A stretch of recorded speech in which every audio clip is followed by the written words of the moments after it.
Maintenant, je vais enregistrer pour les absents en imaginant que peut-être ils veulent, regarder ça. L'effet Doppler, c'est un truc assez intéressant, même très intéressant, que vous avez déjà observé dans la vie de tous les jours. Vous avez déjà entendu ce terme d'effet Doppler? Le nom Doppler, ça vient simplement du nom du gars qui a découvert ça, Christian Doppler. Vous avez jamais entendu parler de l'effet Doppler? Ok. Est-ce que vous avez déjà entendu passer une ambulance? Question facile. Vous avez déjà entendu... Oui, bien que après, genre, qui fait moins de bruit, alors que le bruit change en fonction de sa distance. Ouais. Est-ce que tu peux nous faire l'ambulance qui passe? Tu peux nous imiter ça? C'est Théo? Ouais. Ah, vas-y. Je sais pas, elle va pas lui faire comme la réalité. Ah, essaye, essaye.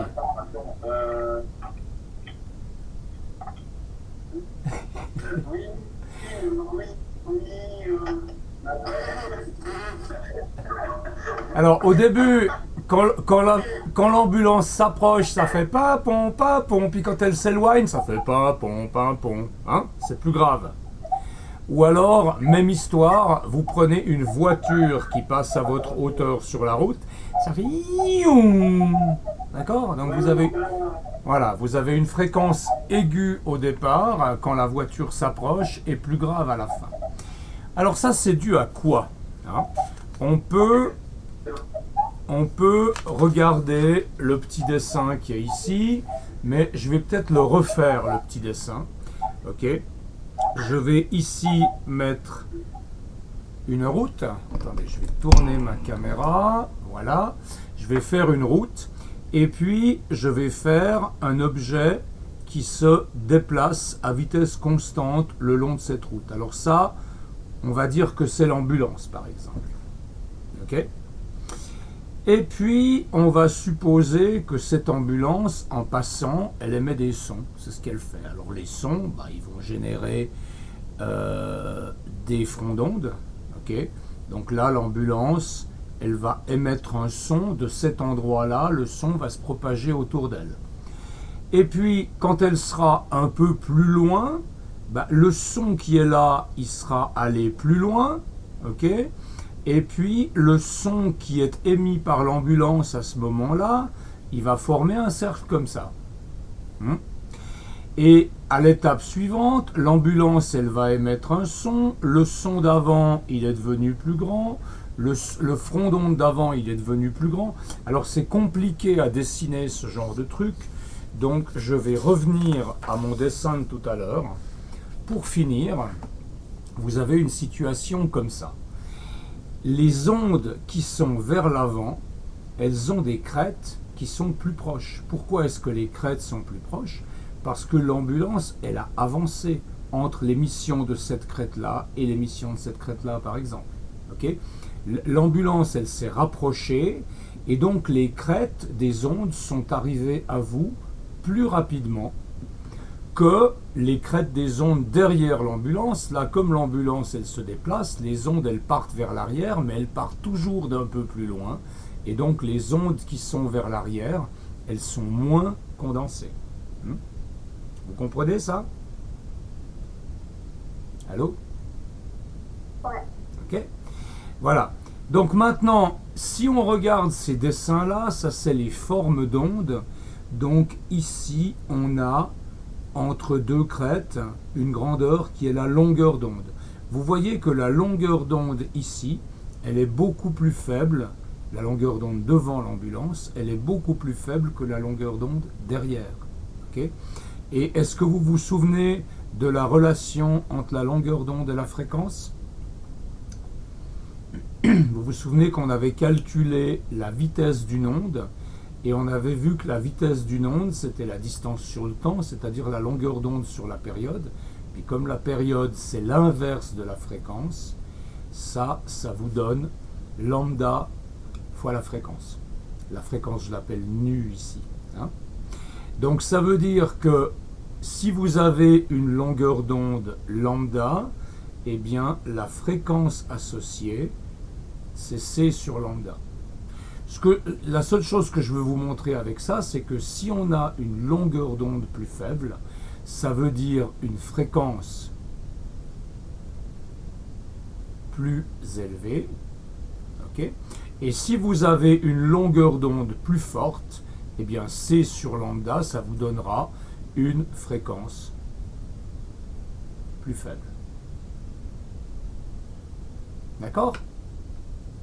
Donc vous avez une fréquence plus élevée devant l'ambulance, si vous êtes au bord de la route et que l'ambulance s'approche de vous. Et puis que si vous êtes au bord de la route et que l'ambulance s'éloigne de vous, eh bien vous avez une fréquence plus faible, donc un son plus grave. Alors c'est ça qui explique le papon, papon, papon, papon, papon. C'est pas terrible, mais enfin, voilà, on fait ce qu'on peut. D'accord? Ça c'est l'explication de l'effet Doppler. Et puis, je vous ai quand même mis, sans les démontrer, les formules qui expliquent l'effet Doppler. Et puis, on va appliquer un peu ces formules. Hein. Alors, les formules, elles sont là. Et puis, on va discuter un peu de ces formules. On va dire ce que sont les différentes choses. Le F ici, c'est la fréquence du signal. Donc, l'ambulance, elle émet un certain signal. Et le signal qui est émis par l'ambulance, c'est ce qu'on appelle FEM, FMI. Okay? Ça, c'est la fréquence du signal émis par l'ambulance, par la source en mouvement. La fréquence que reçoit le récepteur, c'est-à-dire le gars qui est au bord de la route, qui regarde passer l'ambulance, c'est F reçu. Okay? Et vous avez cette relation entre la fréquence qu'on reçoit quand on est au bord de la route et la fréquence qui est émise par la source en mouvement. Et la relation entre les deux, elle dépend de la vitesse de l'onde. C, c'est la vitesse de l'onde. Donc si c'est du son, ce sera la vitesse du son. Si c'est la lumière, ce sera la vitesse de la lumière. Et ça, c'est la vitesse du récepteur. Alors la vitesse du récepteur, dans les cas qu'on va considérer, elle est égale à 0, parce que le récepteur, c'est le gars qui est au bord de la route. Et on imagine que ce gars-là, il ne bouge pas. Par contre, la vitesse de l'émetteur, là, ce sera la vitesse de l'ambulance. Okay? Et donc avec ça, on va pouvoir calculer le changement de fréquence de l'ambulance qui passe, le changement de fréquence du son de l'ambulance qui passe. Je vais refaire un petit dessin pour ça. C'est bon, vous suivez, ça va? Allô, allô. Ok. Bonjour, désolé du retard, j'avais un appel avec ma prof principale. Ah, qui c'est? J'ai pas reconnu la voix. C'est Benjamin. Ah, Benjamin, justement, je me demandais ce que tu devenais. Ok, très bien. Alors, écoute, on est en train de faire l'effet Doppler. L'effet Doppler, c'est un truc que tu connais parce que tu as déjà entendu passer une ambulance. Et tu sais peut-être que quand une ambulance passe, ça fait comment? On va voir si lui, il le fait bien. Comment ça fait quand tu es au bord de la route puis qu'il y a une ambulance qui passe? Tu peux me le faire? Ah, je dois imiter une ambulance? Ouais. Je sais pas.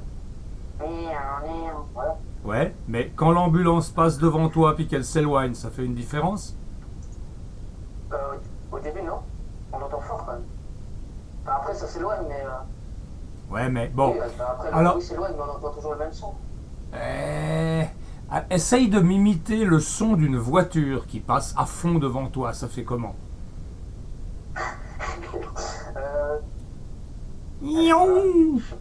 Hein? Ça fait un peu comme ça. Donc au début, on a une fréquence qui est élevée, ça fait ni, et puis à la fin, on a une fréquence qui est basse. Okay? Et ça, c'est dû à l'effet Doppler.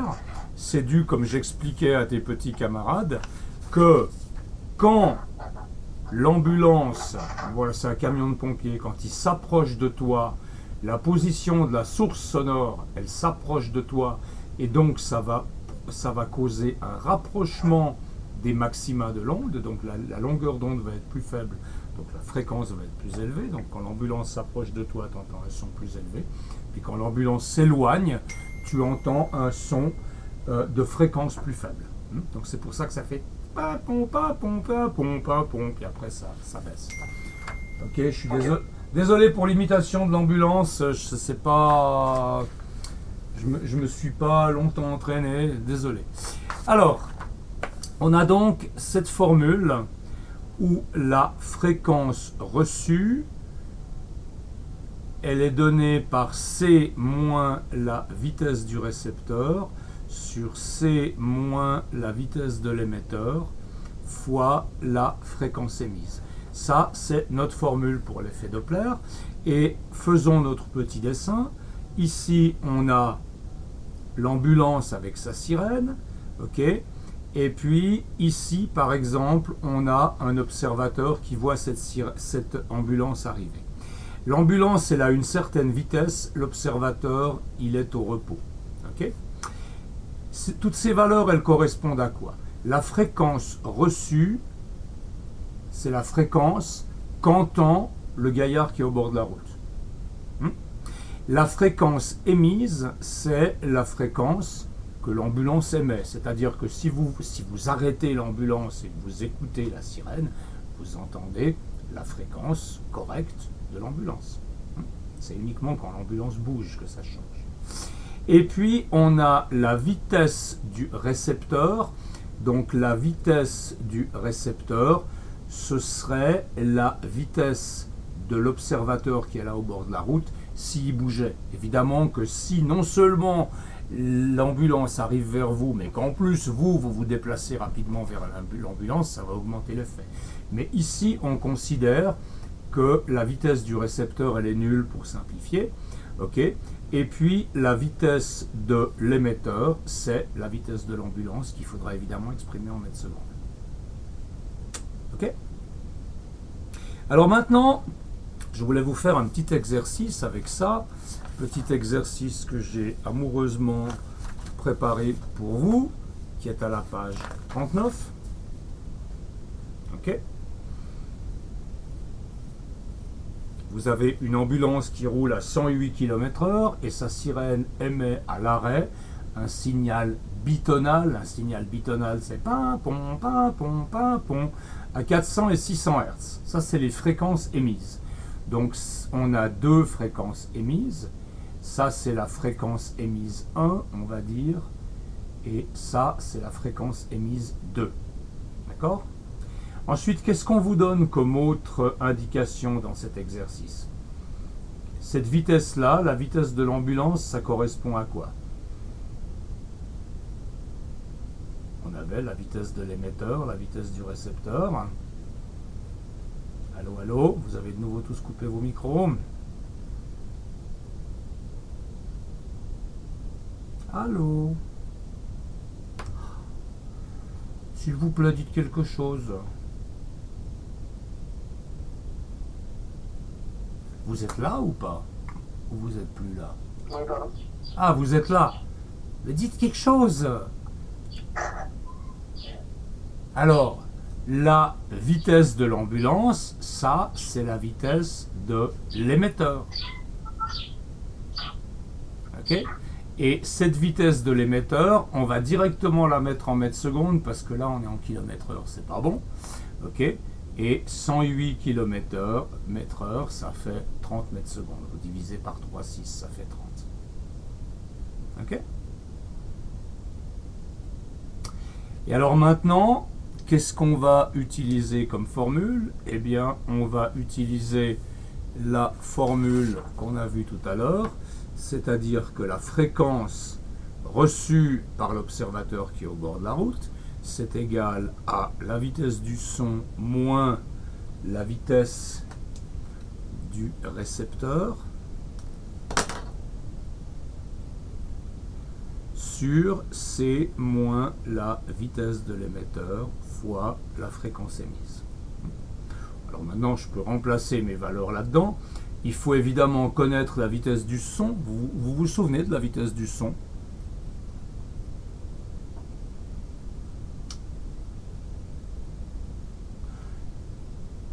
Vous êtes 340 mètres secondes. à 340, ouais. Vous voulez pas laisser vos micros ouverts?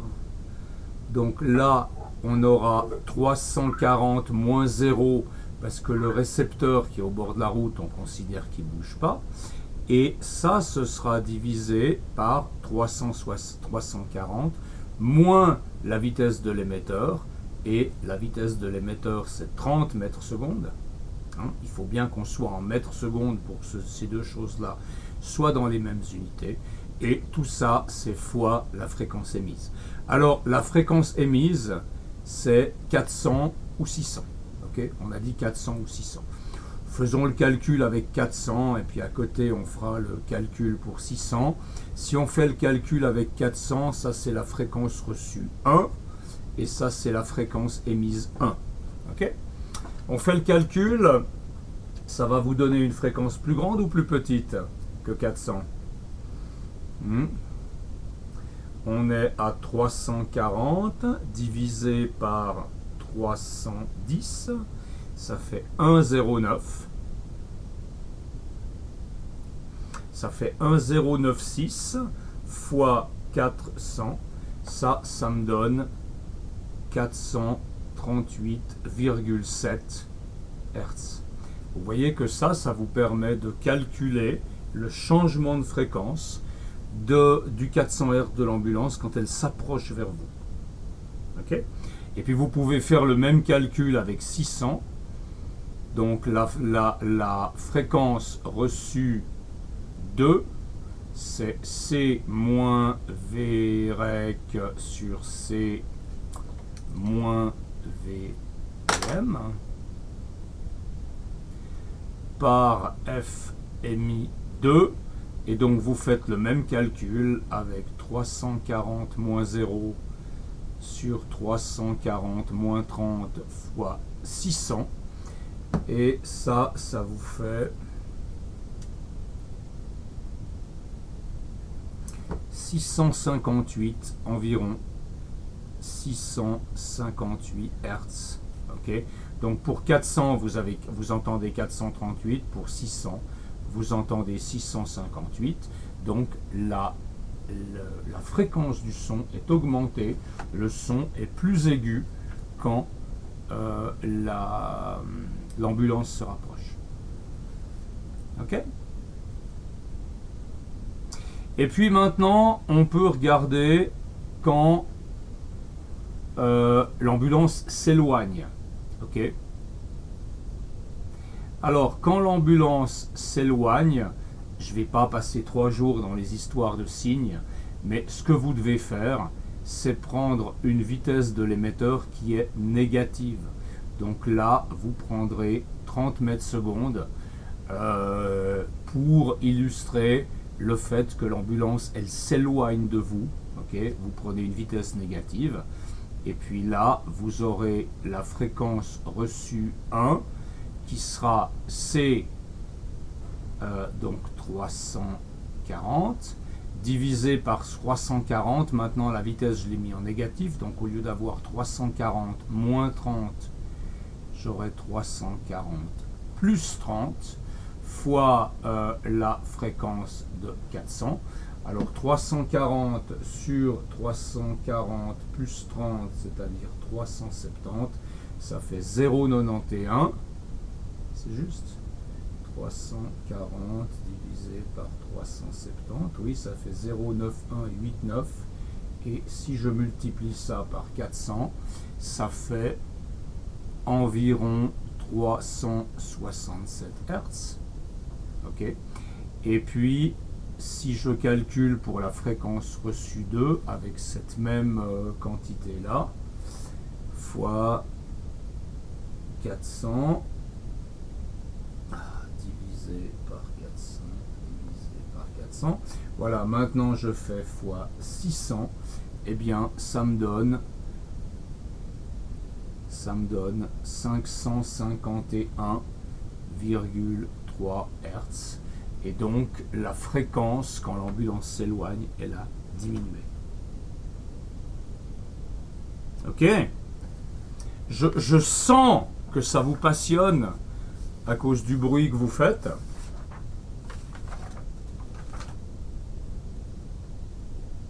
Vous vous rendez compte que vous me soumettez à une torture, là. Voilà. Donc ça, c'était pour l'effet Doppler. Alors, l'effet Doppler... on l'a vu pour les voitures, et on l'a vu pour le son, mais l'effet Doppler, il marche aussi pour la lumière. Okay. Qu'est-ce qui se passe pour la lumière? Vous avez une source lumineuse, par exemple une étoile. Okay. Et puis cette étoile, elle émet une certaine fréquence émise. Je vais vous dire exactement ce qu'on veut dire quand on dit qu'une étoile émet une certaine fréquence. Et puis nous, on est là, on est sur Terre, confiné, et puis on voit cette étoile qui s'éloigne. Et alors, si je prends l'exemple de l'ambulance, la fréquence émise par la fréquence lumineuse émise par l'étoile, si cette étoile s'éloigne, elle devrait diminuer ou augmenter? Qu'est-ce que vous pensez?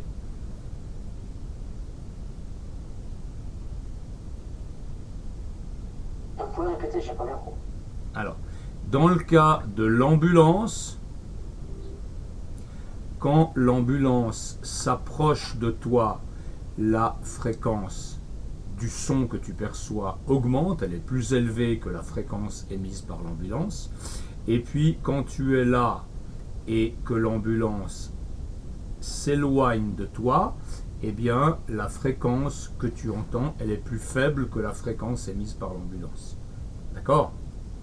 Alors, si vous prenez ces deux situations comme exemple, dans le cas de l'étoile qui s'éloigne, qu'est-ce qu'on devrait voir comme modification de la fréquence de la lumière émise?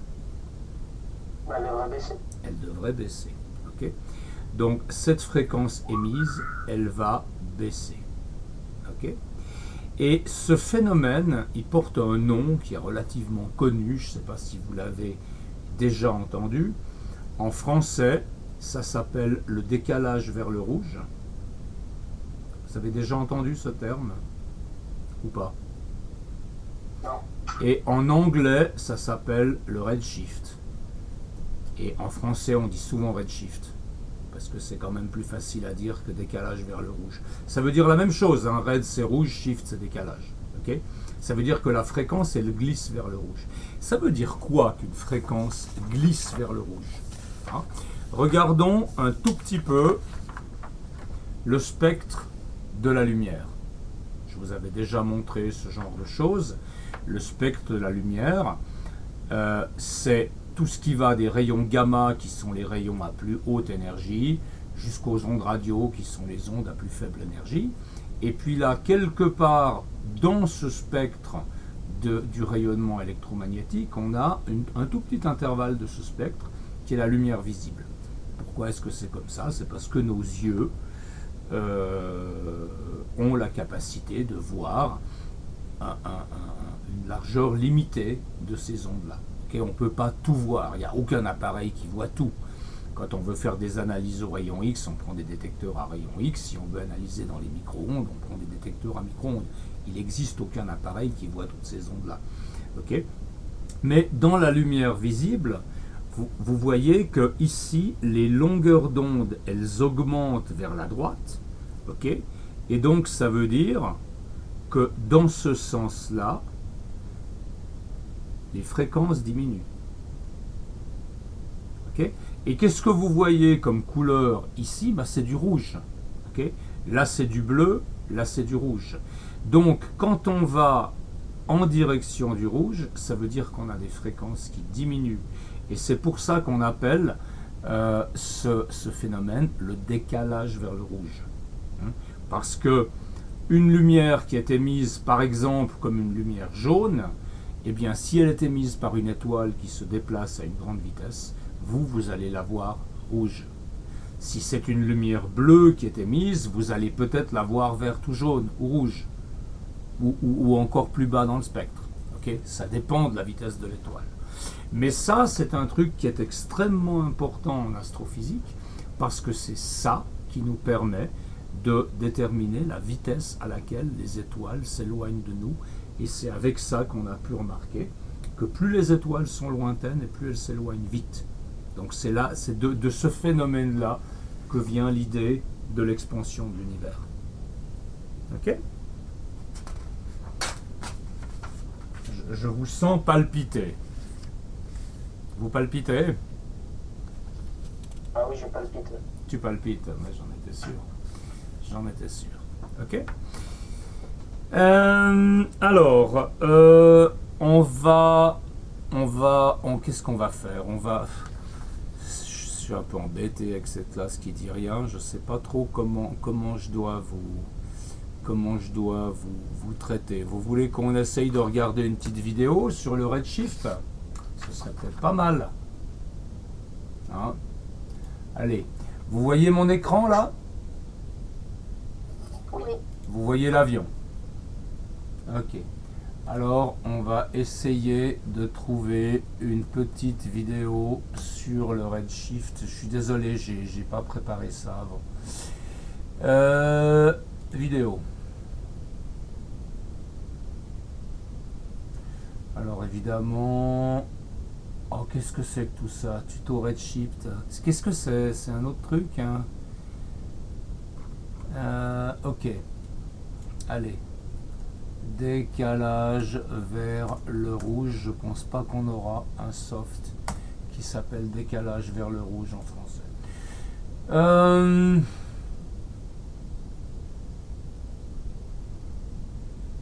Allez. On va regarder ça. Ça vous va? 10 minutes? Ça fait beaucoup. Allez, essayons ça déjà. Dailymotion. On va essayer ça. Hein. Le son, vous l'avez chez vous si je passe la vidéo ici? Non, on n'a pas le son. Bon, de toute façon, il n'y en a pas de son. Ok, donc je vais mettre ça en grand. Ok. Donc là, ça vous illustre ce qu'on a vu avant. C'est pas plus mal. Si vous regardez les ondes qui sont formées par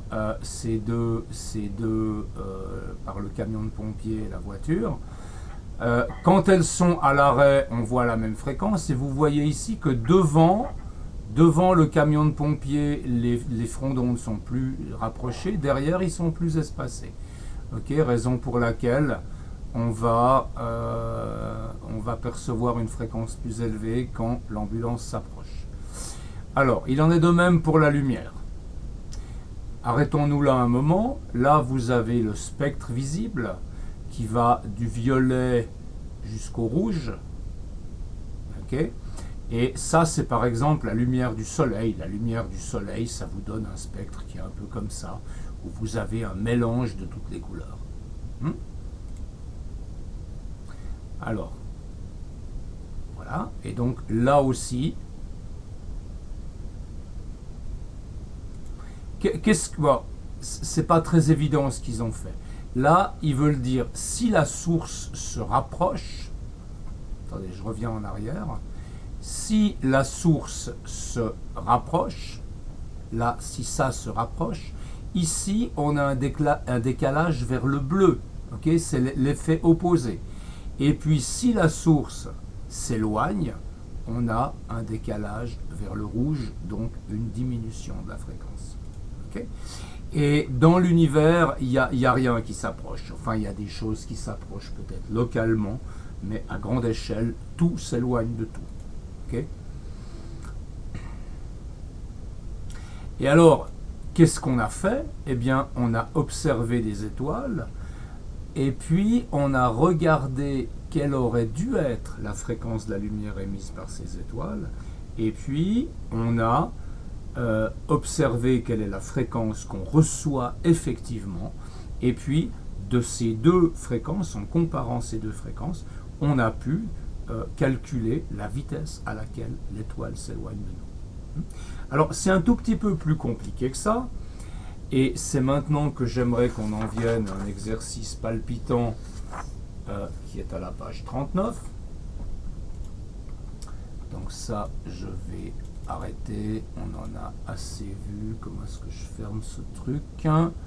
Voilà, et je vais revenir à ma page ici. On a un petit exercice, et je vous demande de prendre l'exercice pour vous expliquer comment on fait, de quoi on parle quand on parle de la fréquence d'émission d'une étoile. Une étoile, c'est un réacteur nucléaire. C'est une grosse boule dans laquelle il y a toutes sortes de processus nucléaires qui se produisent.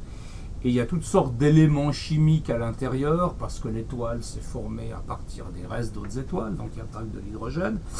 Et il y a des éléments comme du titane, du calcium, du mercure et du sodium, par exemple. Il y a beaucoup d'autres choses que ça, mais il y a par exemple le sodium. Ce qui est intéressant avec le sodium, c'est que l'atome de sodium, il vous donne une fréquence. Il ne vous donne pas du jaune, du bleu, du vert, du rouge, il vous donne du jaune à une certaine fréquence. Okay, ça, le sodium, il émet à une certaine fréquence. Et on sait que la longueur d'onde, elle correspond à 588,9950 nanomètres. Okay, alors on peut calculer la fréquence si vous voulez, mais on va s'en sortir autrement. Donc on sait qu'une étoile qui contient du sodium doit émettre cette raie-là. Donc on connaît de cette manière la fréquence émise. Et quand on est sur Terre, on peut observer l'étoile et on va chercher dans la lumière qui est fournie par l'étoile, on va chercher où se trouve cette raie du sodium et on ne va pas la trouver à la même fréquence, on va la trouver à une fréquence légèrement inférieure, plus vers le rouge, et la comparaison de ces deux fréquences va nous permettre de calculer la vitesse de l'étoile. C'est pas beau ça? Ah. Vous êtes toujours avec moi? Allô? Oui, oui, oui. Ah, vous êtes toujours là. Il y a Théo qui a levé la tête de sa console pour venir dire oui, oui, je suis là. Non, je médis là, je médis. Ok, donc ici, qu'est-ce que vous avez? Vous avez une longueur d'onde de la raie du sodium telle qu'elle est émise par l'étoile elle-même, qui est à 588,9950 nanomètres. C'est tout petit, hein? Donc lambda de l'astre, c'est, je vais le noter ici, 588,9950 nanomètres. Okay, et puis on vous dit que quand on observe cette étoile depuis la Terre, ben on observe les différentes raies dans la lumière de l'étoile, et la raie du sodium, on la trouve sur Terre en regardant l'étoile, on la trouve à 589,0496 nanomètres. La longueur d'onde a augmenté, donc la fréquence a diminué. D'accord? Si la fréquence a diminué, ça veut dire qu'on est allé vers les basses fréquences, on est allé vers le rouge.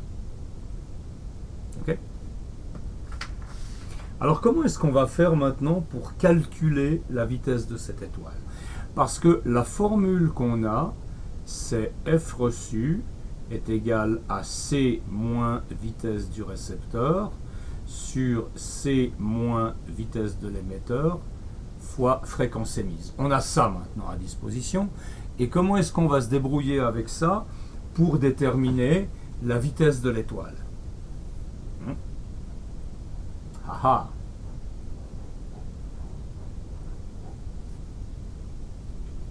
Vous voulez pas parler un petit peu?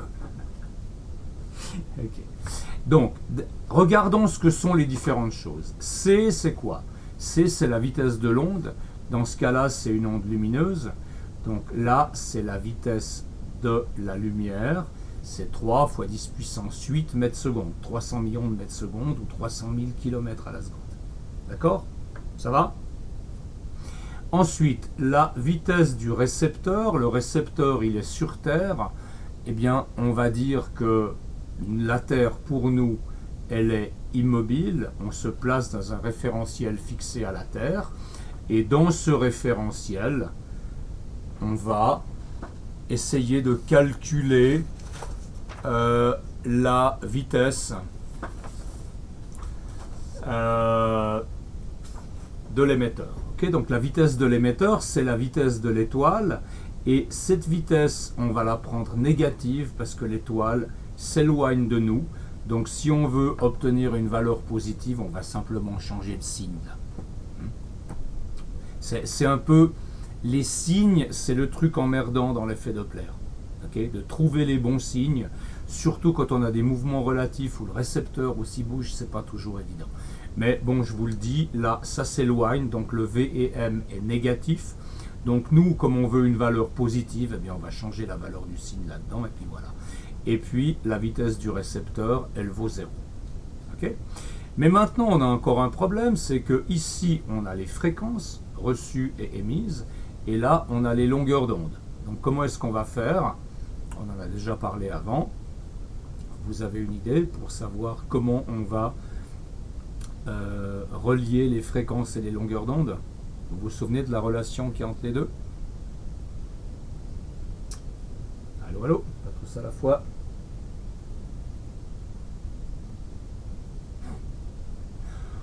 Dites quelque chose. Alors, vous savez que la vitesse de l'onde, c'est donné par la longueur d'onde fois la fréquence. C'est une relation que j'ai utilisée tout à l'heure, qui est au début du cours, c'est une relation importante. Je vous rappelle Je sais pas que... si c'est pareil pour tout le monde, mais moi je vous entends couper, monsieur. Ah ah. Et vous comprenez pas ce que je dis alors? Les autres aussi m'entendent couper? Pas beaucoup, non. Pas beaucoup coupé ou tu m'entends pas beaucoup? Ça coupe un peu. Ouais. Bah, je suis désolé, là, je suis au top de ce que je peux faire, à moins qu'Elon Musk me file un abonnement tout de suite avec ses satellites Internet, mais c'est pas encore opérationnel. Mais je pense que je vais être un des premiers clients. Donc, la vitesse, c'est la distance sur le temps. La distance pour un cycle, c'est une longueur d'onde. Le temps pour un cycle, c'est une période. Donc, ça vous dit que la vitesse de... Vraiment très mal. Ouais. Bah écoute, j'enregistre la vidéo, tu pourras réécouter la vidéo. Je suis désolé, je vois pas comment faire autrement. Hein? Donc, la longueur d'onde sur la période et Non, mais la... c'est un robot pour moi. Pardon? J'ai de la peine à t'entendre aussi. Et la période, c'est l'inverse de la fréquence. Donc la vitesse de l'onde, c'est la longueur d'onde fois la fréquence. Ce que j'écris ici, ouais, pardon, la fréquence, je l'ai écrit F ici. Mais il a pris, non? Pardon? Ah non, c'est bon. Qu'est-ce que tu dis? Voilà. Donc on a cette relation-là, ok? Ça veut dire que la longueur d'onde, pardon, ça veut dire que la fréquence, c'est la vitesse de l'onde divisée par la longueur d'onde. Ok? Donc ces fréquences ici, je vais les remplacer par C sur la longueur d'onde. La longueur d'onde reçue, c'est ce que j'appelle la longueur d'onde terre. Et puis ça, c'est donc C sur C plus la vitesse, et ça c'est la vitesse de l'émetteur, c'est la vitesse de l'étoile, fois la fréquence émise, donc C sur lambda astre, hein, puisque lambda astre, c'est la fréquence émise par l'astre. D'accord? Alors c'est magnifique, on a C d'un côté, C carré de l'autre, donc je peux éliminer un des C. Je peux inverser les deux côtés de la relation, donc ça dit que lambda T est égal à C plus VE sur C fois lambda A. Et comme ça, maintenant, on a transformé cette relation-là, qui était une relation pour les fréquences, en cette relation-ci, qui est une relation pour les longueurs d'onde. Ok? Ça va jusque-là? Puis maintenant, ce qu'on veut calculer, c'est la vitesse de l'étoile, la vitesse à laquelle l'étoile s'éloigne de nous. Ok? Donc il faut extraire ce VE de là, mais le VE il est sous une fraction. D'accord? Donc il va falloir qu'on élimine ce lambda A. Alors pour éliminer le lambda A, on va diviser des deux côtés par lambda A. Ça va nous faire lambda T sur lambda A est égal à C plus vitesse de l'étoile sur C. Ok? Et puis ça, on peut l'écrire comme 1 plus VE sur C. On est d'accord? C sur C, ça fait 1 plus VE sur C. Ok.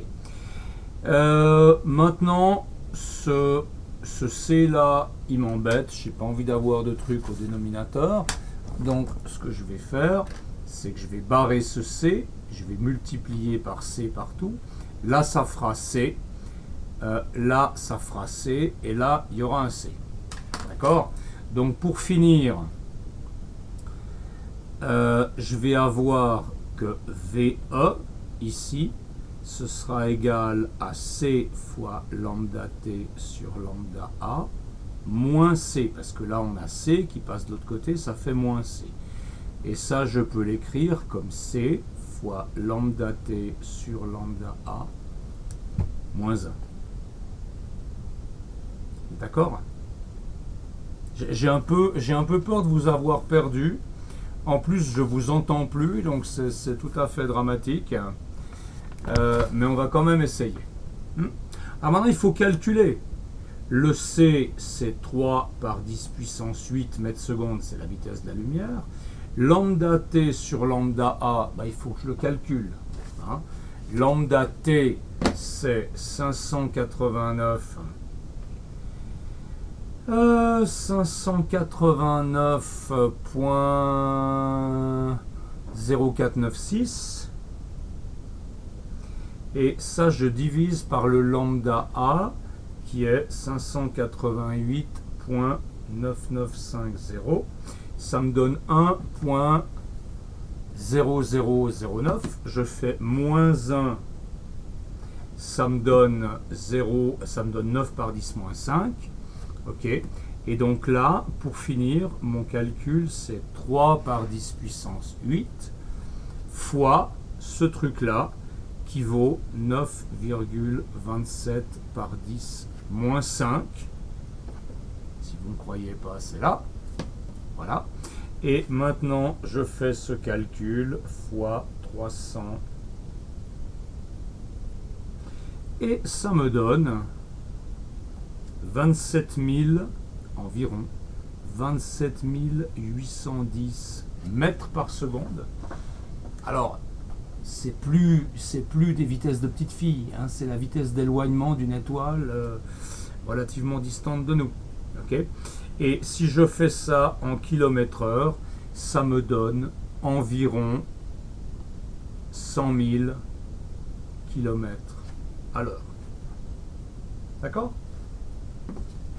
Donc je voulais vous donner cet exemple parce que c'est un joli exemple, l'effet Doppler avec lequel on peut faire de l'astrophysique. Et donc l'effet Doppler permet de calculer toutes sortes de choses.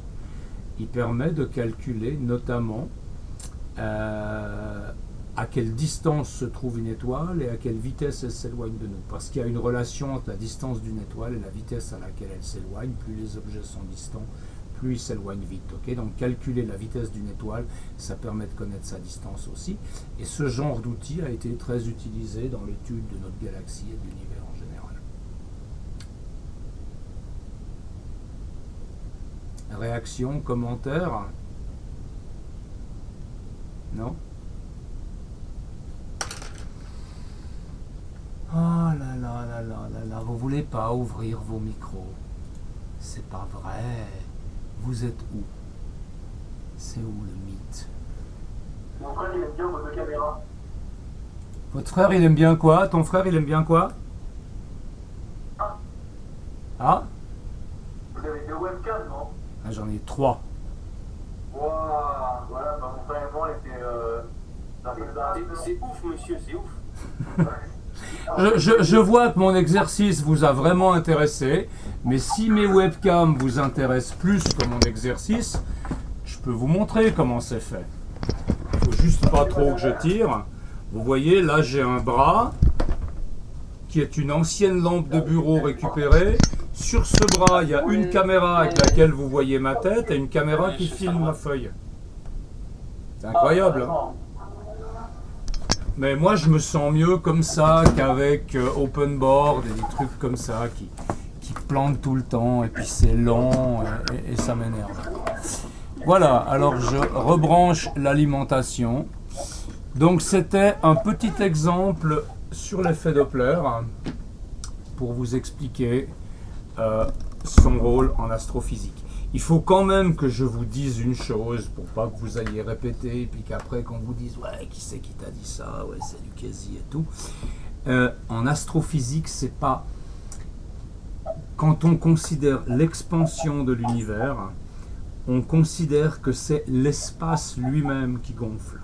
On considère que c'est pas les objets qui se déplacent dans un espace qui reste immobile, on considère que c'est l'espace-temps lui-même qui enfle. Alors ça revient au même que l'effet Doppler, on peut faire les calculs avec les formules de l'effet Doppler, mais c'est pas un vrai effet Doppler, c'est pas un objet qui se déplace, c'est l'espace-temps qui gonfle, c'est les distances elles-mêmes qui augmentent. Ok, et les objets ils restent sur place dans cet espace-temps qui gonfle. Voilà. Alors, 38, 39, où est-ce qu'on en est? Le deuxième phénomène amusant dont j'aimerais vous entretenir aujourd'hui, c'est le mur du son. Okay. Le mur du son, qu'est-ce que c'est? Qu'est-ce que vous pensez que c'est, le mur du son? Ou le bang supersonique? C'est quoi? Vous savez ce que c'est? Quand est-ce qu'on a un bang supersonique?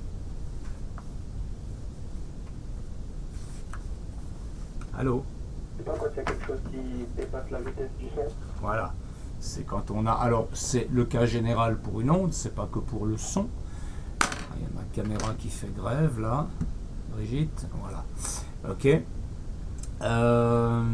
Le bang supersonique, c'est un son très très fort qui est émis au moment où un avion passe le mur du son. Ici, j'ai des photos qui sont très jolies, qui vous montrent des avions qui sont en train de passer le mur du son. Alors rassurez-vous, ce truc blanc en forme de cône que vous voyez là, oui, c'est une forme de cône, c'est bien en rapport avec le mur du son, on verra tout à l'heure, mais le fait que vous le voyez, c'est dû au fait qu'il y a de la condensation à l'intérieur de l'air qui se trouve autour de l'avion, à l'endroit où le son fait cet effet de bang quand on passe la vitesse du son. Okay, donc là, il y a des phénomènes, il y a des variations de pression très importantes dans l'air et ça cause une condensation sur la voilure de l'avion. Vous voyez sur cet avion-là aussi, il y a un peu de condensation qui débute. Okay. Comment est-ce que ça se passe, ça? Comment est-ce qu'on a le mur du son? Alors, on va faire plusieurs dessins. Okay. On va faire un dessin pour un objet qui se déplace lentement. Alors, si un objet se déplace lentement, eh bien, à cet endroit-là, il émet une onde. Je vais essayer de faire le dessin mieux qu'avant. Okay. Quand il est à l'endroit suivant, il émet une onde de manière similaire, mais cette onde-là qui était à l'endroit d'avant, elle a grandi déjà. Mais cette onde-là, elle a été émise là. Okay. Et puis, quand on est au point suivant, je suppose que cet objet se déplace à vitesse constante. Donc, je vais essayer de faire des distances régulières entre mes points. Quand l'avion est à ce point-là, il émet une onde sonore autour de lui. Et puis, cette onde-là, elle a grandi. Et cette onde-là, elle a grandi. Et puis, ça continue comme ça. Okay, là, on émet une onde. Celle-là, elle a grandi. Celle-là, elle a grandi. Celle-là, elle a grandi. Ce qui se passe au bout d'un moment, c'est que toutes les ondes qui se retrouvent ici, okay, elles s'additionnent. Là, vous avez des fronts d'ondes qui s'additionnent. Et là aussi, vous avez des fronts d'ondes qui s'additionnent. Et sur ce cône-là, ça vous donne une intensité très très importante des ondes. Okay. Et donc, ce cône-là, si vous vous trouvez, il se propage à la vitesse du son, évidemment. Et si vous vous trouvez là, quand l'avion passe le mur du son au-dessus de vous, eh bien, vous entendez ce son très très fort, ce bang sonore. Ça peut faire péter les vitres. Hein. Les avions ne font pas ça au-dessus des villes parce que sinon il y a toutes les vitres qui pètent. Ça fait péter les vitres et ça produit donc un bruit très très fort. Okay. Alors, on peut regarder les dessins qui sont là, peut-être pour une meilleure illustration. le mur du son, il est représenté par cette image-là. Alors, il faut faire un peu attention. On commence par le cas où la vitesse de la source est nulle. Si la vitesse de la source est nulle, le son part dans toutes les directions à la même vitesse, ça vous fait des fronts d'onde concentriques, pas de problème. Si maintenant la vitesse de la source est non nulle, mais qu'elle est plus faible que la vitesse du son, eh bien le son il va aller plus vite. Donc la source, elle pourra jamais rattraper les fronts d'onde. Alors vous avez une accumulation de fronts d'onde là, et cette situation-là, c'est la situation qu'on a vue tout à l'heure avec l'effet Doppler. C'est-à-dire que ici, la longueur d'onde diminue, donc la fréquence augmente, et derrière, la longueur d'onde augmente, donc la fréquence diminue. Excusez-moi, j'ai la sale habitude d'écrire nu pour la fréquence, parce que les physiciens, ils écrivent tout le temps nu pour la fréquence. Simplement, dans ce cours-là, j'imagine, pour simplifier les choses, on utilise F. Ok ? Mais quand j'écris nu, c'est la fréquence. Maintenant, qu'est-ce qui se passe? Là, vous avez le mur du son. Ok ? Vous voyez que là, si le son se propage à une certaine vitesse et que l'avion se propage à la même vitesse que le son, ok, eh bien, il rattrape ses fronts d'onde. Et finalement, tous les fronts d'onde là, ils vont être tous superposés les uns aux autres et ils vont donc produire ce bang sonore, cet immense bruit qu'on entend. Et puis, si l'avion va plus vite que la vitesse du son, c'est le dessin que je vous ai fait tout à l'heure à main levée, qui était un peu raté, eh bien, dans ce cas-là, vous avez toutes ces ondes-là qui s'additionnent et vous avez donc ce front d'onde ici, l'enveloppe des fronts d'onde, qui va provoquer un très grand bruit s'il arrive sur vous. Ok ? Voilà. Je voulais juste vous raconter ce que c'était que le bang sonore. Et puis vous raconter aussi ce que c'est que le Mach. Vous connaissez l'échelle Mach. Vous avez déjà entendu parler de Mach 1, Mach 2, Mach 3. Ok ? Bah c'est quoi ? Mach 1, c'est une fois la vitesse du son. Ok ? La vitesse du son dans l'air, c'est 1224 km/h. Ok ?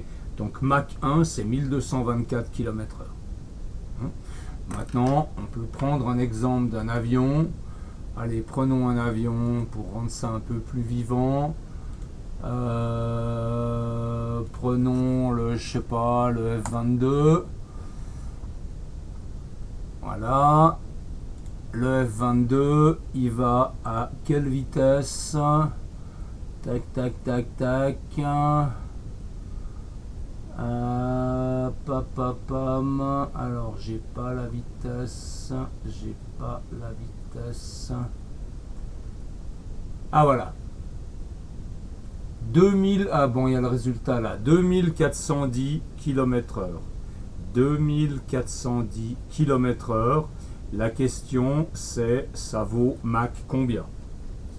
Si vous vous demandez d'où vient cette terminologie de Mach, c'est le nom de quelqu'un tout simplement. C'est un physicien allemand qui s'appelait Ernest Mach, qui a travaillé sur ces choses.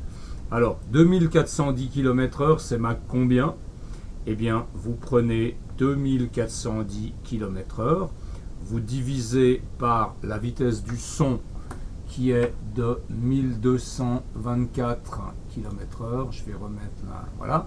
Vous divisez votre vitesse par la vitesse du son qui est de 1224 km/h. Et puis, donc 2410 divisé par 1224, ça fait 1,96. Alors il y a un problème, c'est que je ne suis pas d'accord avec Wikipédia. Ça c'est Mach 1,96. Et dans Wikipédia, ils disaient 2,25. Je ne sais pas comment ils ont fait leur calcul, mais enfin moi je suis assez sûr du mien. Manifestement, Mach 2, c'est 2448. Donc on n'est pas à Mach 2 là. À moins que la valeur de la vitesse du son soit fausse dans ce que j'ai là. Mais si je prends 340 x 3,6, ça me donne 1224. Non, c'est correct. Donc ils se sont plantés dans Wikipédia. Ok, alors là, j'ai pas d'exercice à faire sur le Big Bang, le Bang sonique, ok, mais je voulais simplement vous signaler ça pour que vous sachiez à quoi ça correspond, Mach 1, Mach 2, Mach 3, etc. Vous pouvez me dire pourquoi les avions de ligne ne causent pas de bang sonore? Pas de mur du son? C'est une question bête, hein. Vous savez à combien ils volent les avions de ligne?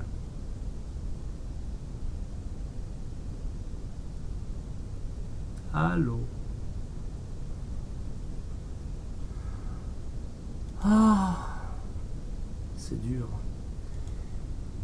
À combien volent les avions de ligne, vous savez? Non. Ah, il faut dire. Non, je sais pas. Vous avez aucune idée de à quelle vitesse vole un avion de ligne. Entre environ 850 km/h, 850, 900, ça dépend un peu des avions. Ok, donc les avions de ligne, ils volent à une vitesse plus faible que la vitesse du son. Vous n'aurez jamais de bang sonore dans l'avion de ligne. Et de toute façon, j'ai entendu dire que les avions de ligne, même s'ils passaient la vitesse du son, ils ne feraient pas de bang sonore parce que leur forme n'est pas la forme qu'il faut pour produire un bang sonore. Mais ça, je ne peux pas vous dire pourquoi. Tout ce que je sais, c'est que si avec un avion, vous vous approchez de la vitesse du son, ça va devenir très instable, ça va secouer et vous n'allez pas être bien. Ça va secouer beaucoup. Voilà. Quelle heure il est? 4h15. Ah, on n'a pas encore fini. On n'a pas encore fini. Alors, qu'est-ce que je peux... Non, écoutez, ça va aller pour cette fois. Parce que moi, je suis mal à l'aise. J'ai l'impression qu'il n'y a personne qui suit là. Vous suivez le cours? Je vous entends pas. C'est pas facile. Hein? Pourquoi vous avez tous vos micros fermés là? À part Ravinson, mais il dit rien. Non, si, quand même, des fois. Bon. Ok. Alors, la prochaine fois, on s'occupera des ondes sonores, etc. De toute façon, avec vous, je pense pas que ça serve à grand chose que j'aille à fond pour couvrir autant de matière que possible d'ici la fin de l'année. C'est pas l'idée. Si on est, je crois qu'on se comprend. Hein, c'est pas l'idée, donc on va aller tranquillement. Et puis, je vais vous demander pour la prochaine fois de relire simplement ce qu'on a fait aujourd'hui et puis d'essayer de comprendre l'exercice parce que je suis pas sûr que vous ayez bien compris avec les problèmes de compréhension vocale, etc. Donc je vous laisse revoir ça pour la prochaine fois. Et puis la prochaine fois, on va regarder un peu plus en détail les ondes sonores et ensuite les ondes électromagnétiques. Ok? Ça marche? On en reste là pour aujourd'hui, ça va pour vous? Ouais, c'est nickel. Ok, ça marche. Alors, je mettrai la vidéo en ligne. Et puis, comme ça, ceux qui n'étaient pas là pourront la revoir. Ou si vous avez une envie irrépressible de revoir le cours, vous pourrez. Ok? Ok. Ouais, au revoir. Au revoir, bonne soirée. Au revoir. Au revoir. Bye bye. Bye bye. Au revoir.